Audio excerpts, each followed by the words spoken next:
Video पूरा जरूर सुने, उसका दिन अच्छा हो जाएगा। भगवान श्री राम की जन्मभूमि की कथा भारत की प्राचीन और पवित्र परंपराओं से जुड़ी हुई है।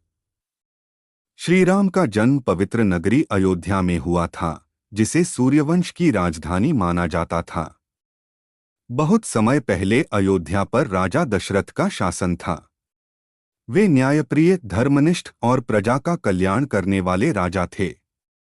उनके पास सब कुछ था, लेकिन संतान न होने के कारण वे चिंतित रहते थे। ऋषियों की सलाह पर उन्होंने पुत्रेष्टि यज्ञ कराया। यज्ञ के फलस्वरूप उनकी तीनों रानियों कौशल्या, कैकेयी और सुमित्रा को दिव्य प्रसाद प्राप्त हुआ। चैत्र मास के शुक्ल पक्ष की नवमी तिथि को माता कौशल्या के गर्भ से भगवान श्री राम का जन्म हुआ। उसी समय कैकेयी से भरत तथा सुमित्रा से लक्ष्मण और शत्रुघ्न का जन्म हुआ। श्री राम के जन्म से अयोध्या में आनंद और उत्सव का वातावरण छा गया। देवताओं ने पुष्पवर्षा की और ऋषिमुनियों ने मंगलगान किया। मान्यता है कि जिस स्थान पर श्री राम का जन्म हुआ, वही राम जन्मभूमि कहलाता है। यह स्थान करोड़ों श्रद्धालुओं की आस्था का केंद्र है। आज उसी पावन भूमि पर राम जन्मभूमि मंदिर स्थित है, जहां देश विदेश से भक्त दर्शन करने आते हैं।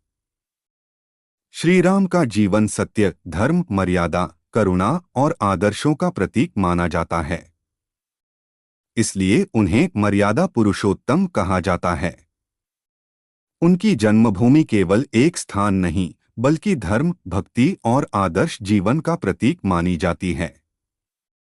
जय श्री राम। श्री राम के जन्म के बाद अयोध्या में कई दिनों तक उत्सव मनाया गया। नगर को फूलों, दीपों और पताकाओं से सजाया गया। राजा दशरथ ने ब्राह्मणों, गरीबों और जरूरतमंदों को दान दिया।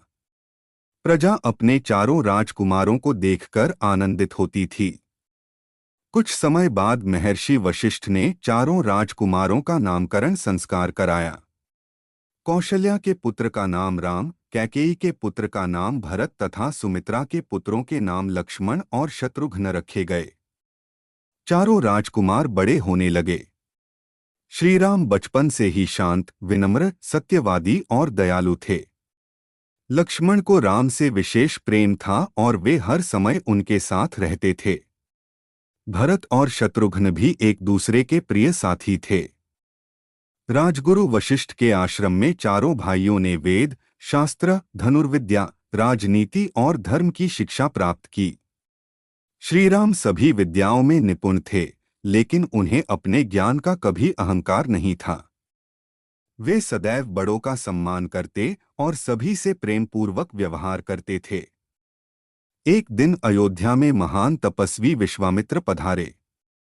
उन्होंने राजा दशरथ से कहा कि उनके यज्ञ को राक्षस बार बार नष्ट कर देते हैं, इसलिए वे राम और लक्ष्मण को अपने साथ ले जाना चाहते हैं। यह सुनकर राजा दशरथ चिंतित हो गए, क्योंकि राम अभी युवा थे। लेकिन गुरु वशिष्ठ ने समझाया कि विश्वामित्र का उद्देश्य शुभ है। तब श्री राम और लक्ष्मण महर्षि विश्वामित्र के साथ वन की ओर चल पड़े। यहीं से श्री राम के जीवन की महान यात्राओं और अद्भुत लीलाओं का नया अध्याय आरंभ हुआ, जिसमें उन्हें राक्षसों का संहार करना था और आगे चलकर उनका मिलन माता सीता से होने वाला था। आगे की कथा में श्री राम और लक्ष्मण विश्वामित्र के साथ वन में पहुंचते हैं और राक्षसी ताड़का का सामना करते हैं। महर्षि विश्वामित्र के साथ चलते हुए श्री राम और लक्ष्मण घने वन में पहुंचे। वहां का वातावरण शांत था, लेकिन कुछ क्षेत्रों में राक्षसों का आतंक फैला हुआ था। ऋषिमुनि भय के कारण अपने यज्ञ और तपस्या ठीक से नहीं कर पाते थे। महर्षि विश्वामित्र ने श्री राम को बताया कि इस वन में ताड़का नाम की एक भयंकर राक्षसी रहती है। वह ऋषियों को कष्ट देती है और यज्ञों को नष्ट कर देती है। ऋषि की आज्ञा पाकर श्री राम ने धर्म की रक्षा के लिए ताड़का का वध किया। वन के ऋषिमुनि अत्यंत प्रसन्न हुए और उन्होंने श्री राम को आशीर्वाद दिया। इसके बाद विश्वामित्र ने अनेक दिव्य अस्त्र शस्त्रों का ज्ञान श्री राम और लक्ष्मण को प्रदान किया। दोनों राजकुमारों ने उनका उपयोग और संचालन सीख लिया। कुछ दिनों बाद महर्षि विश्वामित्र उन्हें मिथिला लेकर गए। वहां के राजा जनक ने अपनी पुत्री सीता के स्वयंवर का आयोजन किया था। स्वयंवर की शर्त थी कि जो वीर भगवान शिव के दिव्य धनुष को उठाकर उसकी प्रत्यंचा चढ़ाएगा, उसी से सीता का विवाह होगा। दूर दूर से अनेक राजा और योद्धा आए, लेकिन कोई भी उस विशाल धनुष को हिला तक नहीं सका। तब महर्षि विश्वामित्र की आज्ञा से श्रीराम आगे बढ़े। उन्होंने सहज भाव से धनुष उठाया और प्रत्यंचा चढ़ाने का प्रयास किया। उसी क्षण धनुष 2 टुकड़ों में टूट गया। उसकी गर्जना जैसी ध्वनि से पूरा मिथिला गूंज उठा। राजा जनक अत्यंत प्रसन्न हुए।